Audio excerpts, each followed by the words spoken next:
अनुरोध किया।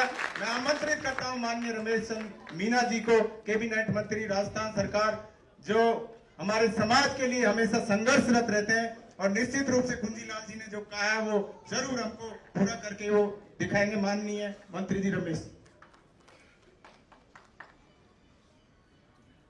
आज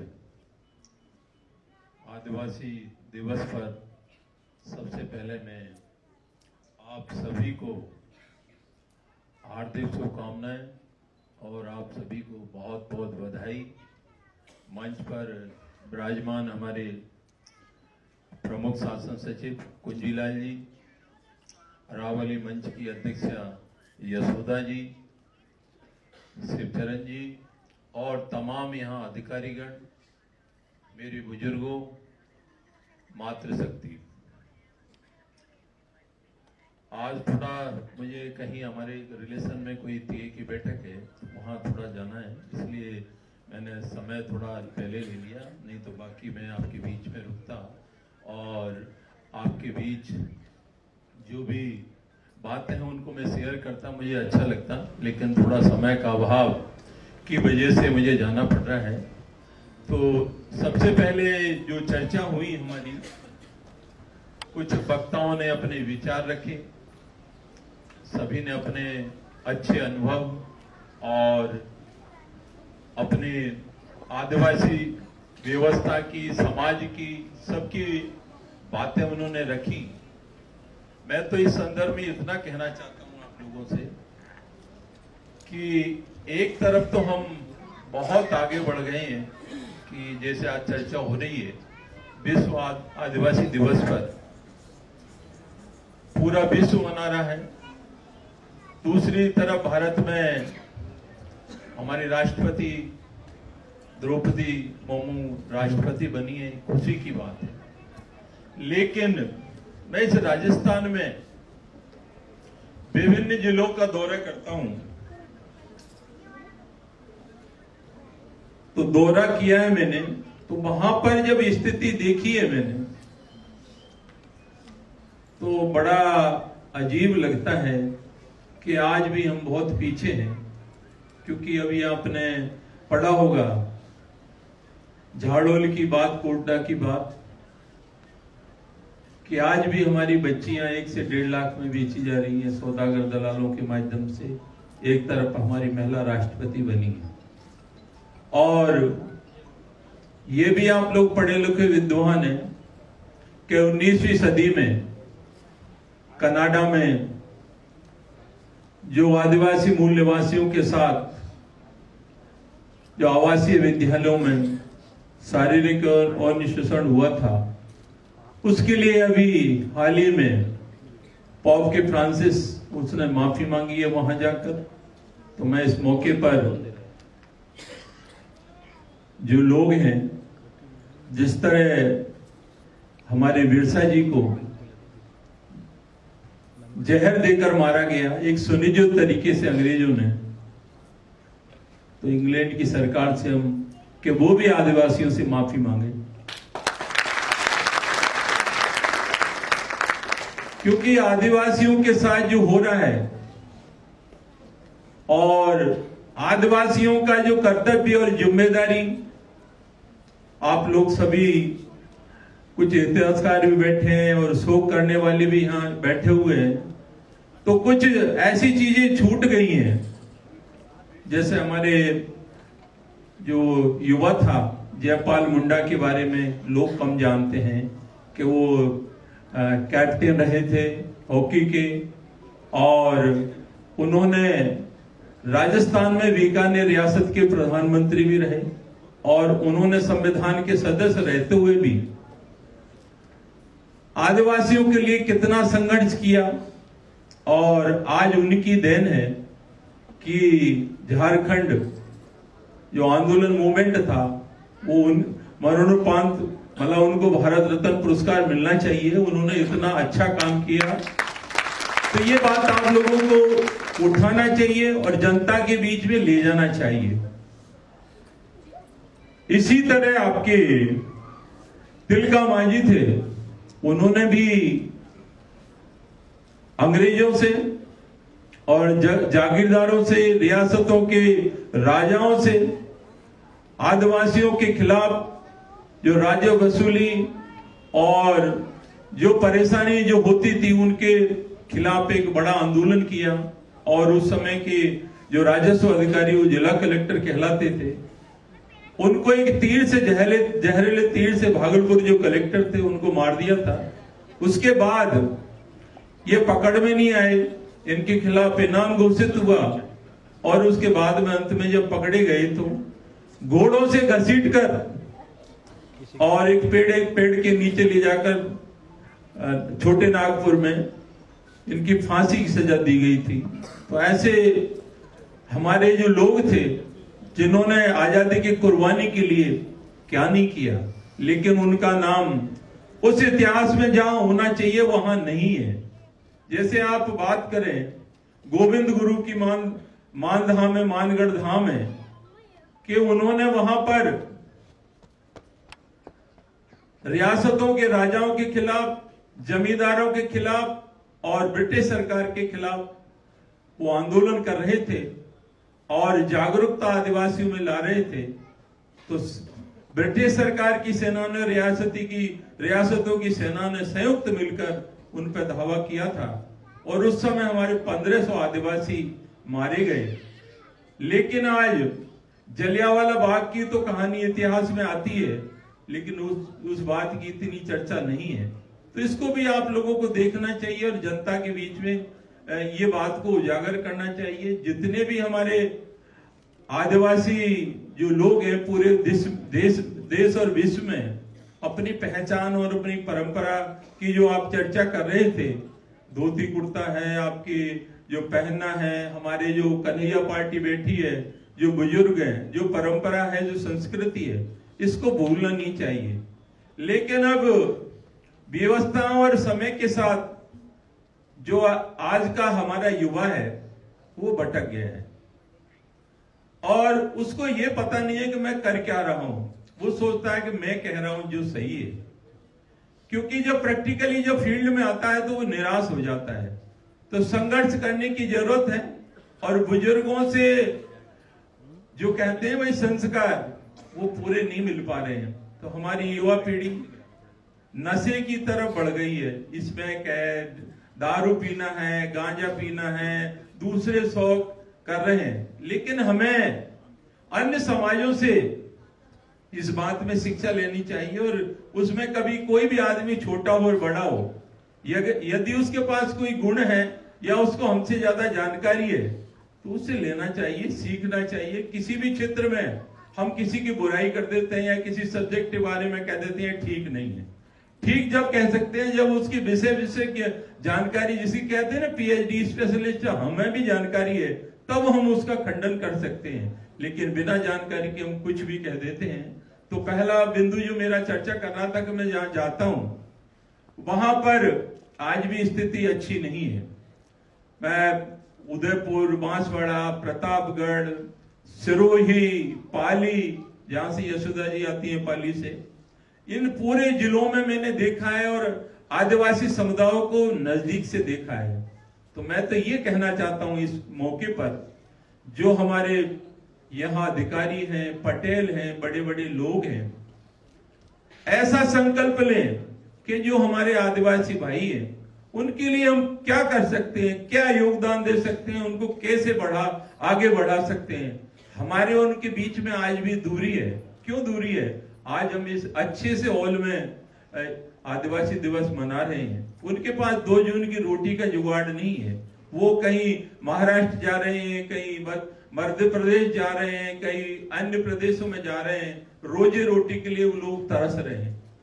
जबकि योजनाएं बहुत है सरकार की, लेकिन बीच में एनजीओ है या दलाल है या ऐसी कोई व्यवस्था है जिसके माध्यम से उन तक नहीं पहुंच पा रहा है। फिर भी मेरे पास जो मेरे विभाग में मैंने कोशिश की है तो बहुत सारे लोगों को रोजगार दिया है। और विशेषकर मैं महिलाओं को बताना चाहता हूं कि आप सब पढ़े लिखे अधिकारी भी और अधिकारियों की महिलाएं जो भी हैं, कि राजीविका के माध्यम से हम महिलाओं को आत्मनिर्भर बनाने के लिए काम करते हैं। उनकी आर्थिक स्थिति में कैसे इजाफा हो, वो कैसे बढ़े, और उसके लिए कोई लिमिट नहीं है हमारे पास। जितनी महिलाएं समूह में जुड़ेंगी, सेल्फ हेल्प ग्रुप में, वो आगे बढ़ेंगी, उनको हम लोन दिलाते हैं। और कुछ हमारा रिवॉल्विंग फंड है, उसके बाद आपका कम्युनिटी फंड है। ये पैसा हम देकर उनसे काम धंधा करवाते हैं। एग्रीकल्चर क्षेत्र में वो कर सकते हैं, कोई भी है, गाय भैंस खरीद सकते हैं, आपके पशुपालन में कर सकते हैं, आप कोई सब्जी है, कोई फसल है, कोई भी काम के लिए, आप परचूनी की दुकान है, तो वो अपनी मतलब मजबूत स्थिति बनाने के लिए धीरे धीरे वो लोन लेती हैं। लोन को वापस करना होता है, वो पैसा जमा होता है। अभी हमारे माननीय मुख्यमंत्री ने पूरे राजस्थान में महिलाओं के लिए स्त्री निधि एक बैंक खुला है, वो उसमें सिर्फ महिला ही काम करेंगी और महिलाओं का ही योगदान रहेगा, महिला ही उसकी मॉनिटरिंग करेंगी, महिला ही लोन लेंगी। उसमें दूसरे का किसी का कोई लेना देना नहीं होगा। जो भी पैसा इकट्ठा होगा, लाभ मिलेगा, वो सिर्फ और सिर्फ महिलाओं को मिलेगा। तो मैं उदयपुर और बांसवाड़ा, डूंगरपुर इन जिलों में गया था, तो ज्यादा से ज्यादा महिला हमने जुड़ी है वहां पर। और आज महिलाएं, कुछ महिलाएं इस सिस्टम से जुड़ी हैं, तो 5,000 से 20,000 रुपये महीना कमा रही है आज महिला। क्योंकि उन महिलाओं की हमने कहानी सुनी तो हमें भी रोना आ गया था, क्योंकि वो कह रही थी कि मेरा पति सुबह जाता, शाम को दारू पी के आता, मजदूरी करने जाता, पैसा नहीं लाता, उसके बाद में आकर वो हमें पीटता और 4 आदमी कोड लेके आता। तो धीरे धीरे महिलाएं, हम घर से बाहर निकली तो लोगों ने कहा कहाँ जाती है, कैसे जाती है, कौन साथ में, तो उस पर भी झगड़ा होता था। धीरे धीरे उन्होंने काम धंधा किया, काम धंधे के बारे में घर वालों ने पता किया, फिर पता करने के बाद में स्थिति अच्छी हुई कि भाई अच्छा काम कर रही है, पैसे कमा रही है, तो फिर उसके बाद घर वाले भी सपोर्ट करने लगे। तो काफी जगह हमने दूध की डेयरी भी खोली है, बड़ी छोटे उद्योग धंधे हैं, हाट बाजार हैं, बहुत सारे ऐसे काम किए राजस्थान में, जो हम आज की तारीख में हम 30,000 महिलाएं इस राजस्थान में काम कर रही हैं, गरीब महिलाएं। तो हम चाहते हैं कि जो भी महिलाएं हमारी समाज की हैं, बेझिझक इज्जत के साथ काम है, यहाँ कोई किसी तरह की बेईमानी नहीं है या कोई छेड़छाड़ का माहौल नहीं है। क्योंकि सीधा हमारा संपर्क विभाग से है, आरडी से, पंचायत राज से, मुझसे है, सीधा मुझसे बात कर सकते हैं। और 10 के समूह में एक महिलाओं का समूह का गठन होता है, उसके बाद 10-12 समूह के ऊपर एक ग्राम संगठन होता है, ग्राम संगठन के बाद में CLF होता है, क्लस्टर फेडरेशन, जो बनता है। तो पूरा एक सिस्टम है जिसमें सिर्फ महिलाएं काम करती है और महिलाएं सर्विस भी करती हैं। हमारे सीनियर RDS है, BDO है, उनको DPM बना रखा है, क्षेत्रीय प्रबंधक बना रखा है नीचे। इस तरह एक अच्छी व्यवस्था है।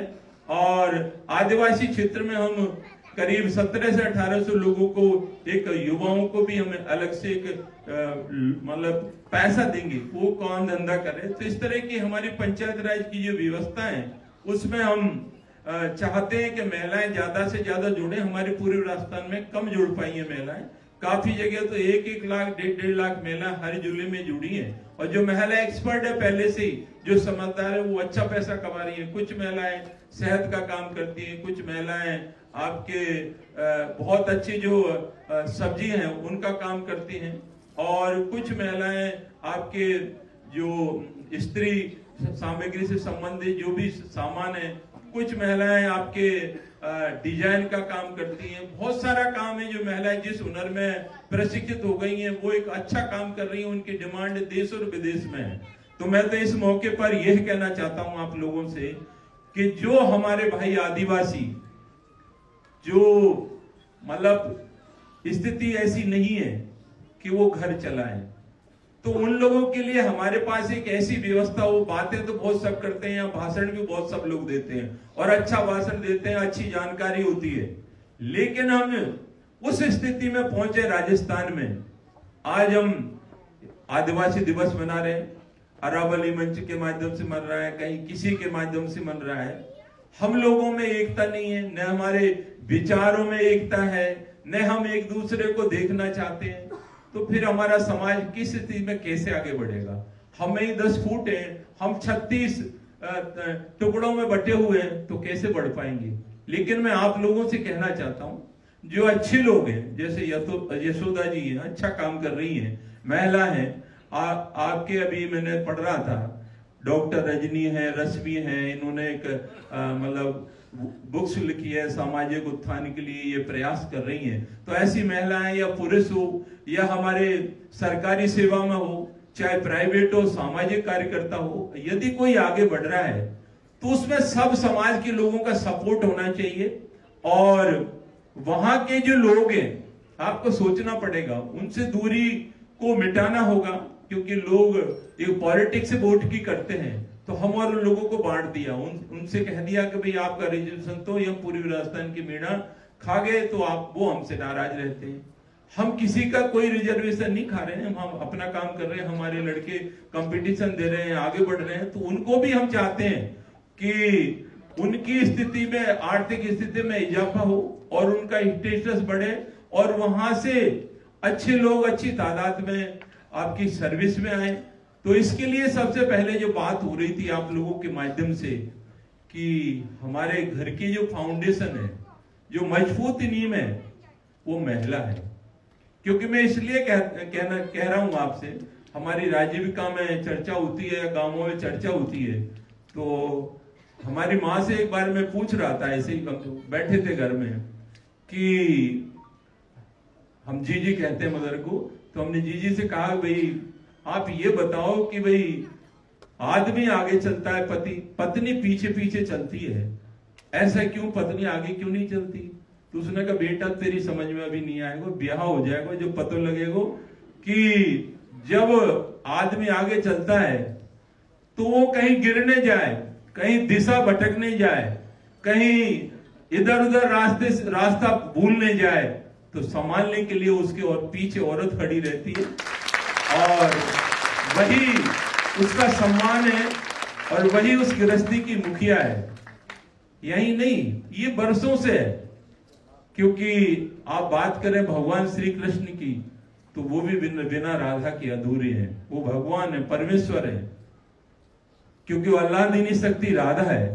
जब जरूरत पड़ी थी, कंस ने एक मायावी को भेजा था कि वृंदावन में आग लगा दो, तो वृंदावन में आग लगी थी, लेकिन वो शक्ति श्री कृष्ण भगवान के पास नहीं थी। वो अल्लाह दीनी राधा के पास शक्ति थी, कि जब आलिंगन राधा ने कृष्ण के किया कि जाओ अब वो आग को आपकी फूंक से बुझा देना, तो आग बुझ गई थी। तो इसलिए बिना स्त्री के पुरुष अधूरा है। पर इस मौके पर मैं मातृशक्ति से इतना कहना चाहता हूं कि आप भी बीड़ा उठाएं। आपके घर में, आपके परिवार में, आपकी रिश्तेदारी में तो आप पढ़ा रहे हो, अच्छी बात है। हमारे बीड़ा समाज में एक अच्छी बात है कि एक गृहस्थी जो पढ़ लिख जाती है, सबकी नहीं कह रहा हूं, कुछ लोग निकम्बे भी होते हैं, लेकिन अच्छे लोग भी हैं। तो पहले तो देते हैं ससुराल वालों पे ध्यान कि भाई वहां पढ़ जाए, साला साली पढ़ जाए, फिर भाई बंधु को पढ़ा देते हैं, वो भी एक अच्छी बात है।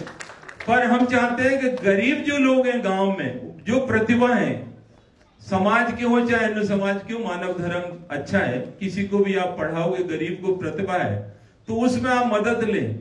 और जो भाई बिल्कुल अत्यंत गरीब है, जिनकी मैं बात कर रहा हूं, हम कोई ऐसा नहीं करेंगे, हम आगे बढ़े हैं तो हमारा भी फर्ज है, हमारा भी कर्तव्य है कि हम उन लोगों को भी किसी रूप में गोद लेकर एक कोई संस्था के माध्यम से शुरुआत, चाहे हमारे पाली से यशोदा जी आती हैं, तो इनका भी सुमरपुर, पाली, मैंने बहुत सिरोही, जालौर, जैसलमेर देखा है, बहुत गरीब लोग हैं।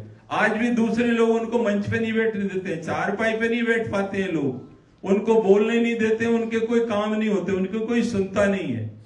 तो वहां पर अभी पाली जिले की घटना है, कुंजीलाल जी को पता है, एक आदमी कुएं में गिर गया था, कारीगरी का काम कर रहा था और वो 80 दिन कुएं में पड़ा रहा। उसके बाद वहां के कलेक्टर ने, वहां के अधिकारी ने 80 दिन बाद निकाला।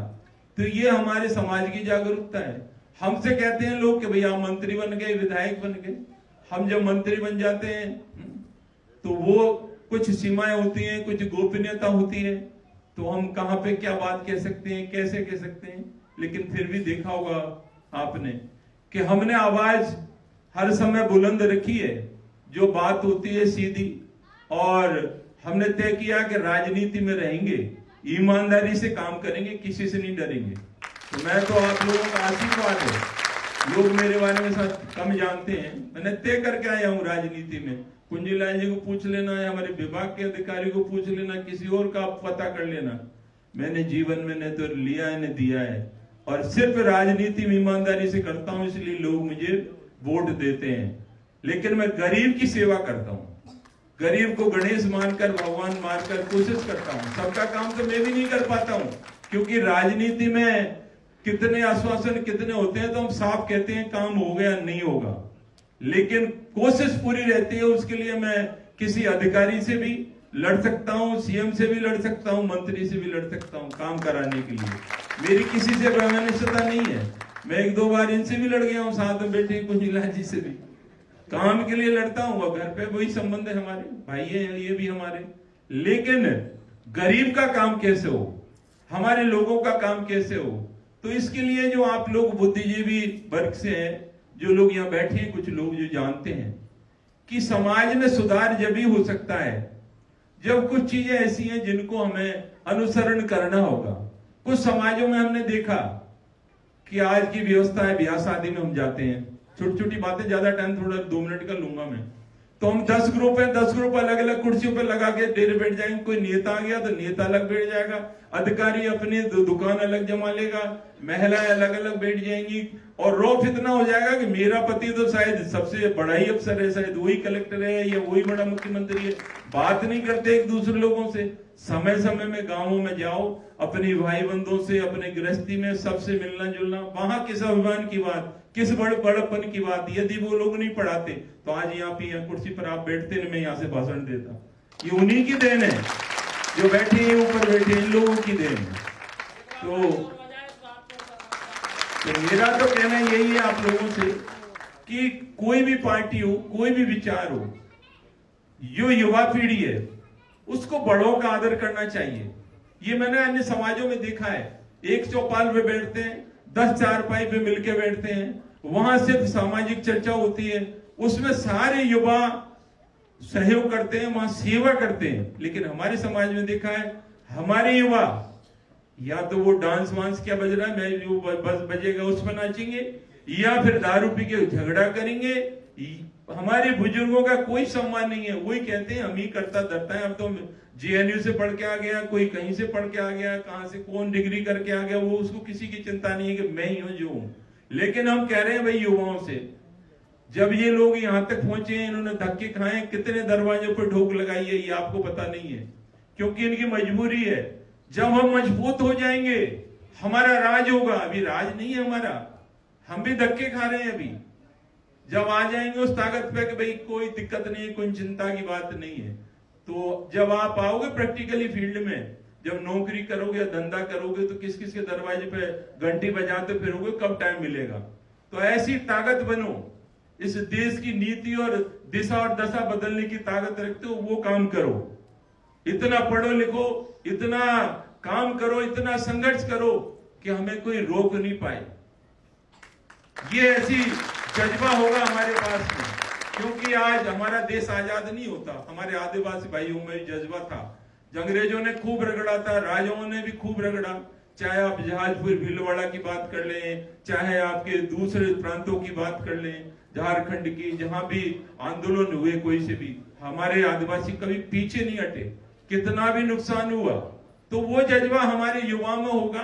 लेकिन हमारे युवाओं को संस्कारवान बनना होगा, संस्कारित होना होगा, क्योंकि अभी हमारी जो युवा पीढ़ी है, कुछ लोग तो आगे बढ़ रहे हैं, अभी आज भी बढ़ रहे हैं, आईएएस बढ़ रहे हैं, आईपीएस बढ़ रहे हैं, क्योंकि उनके माँ बाप ने सिखा दिया कि तू इस लाइन से हट, तेरा काम है सिर्फ पढ़ाई करना और तुझे अफसर बनना है। तो वो कुछ बच्चे हैं वो तो अपने आप निकल जाते हैं। कुछ बच्चे ज्यादा पैसा हो या फिर घर वाले ध्यान नहीं दे पाते, या ज्यादा बड़ा नेता का लड़का है या पैसा ज्यादा है, तो बस झूठ बोलकर यहाँ सोच रहा है पढ़ाई हो जाएगी, नहीं तो कहीं फर्जी पेपर खरीद के कुछ बन जाऊंगा, तो उस चक्कर में उसका जीवन पूरा खराब हो जाता है।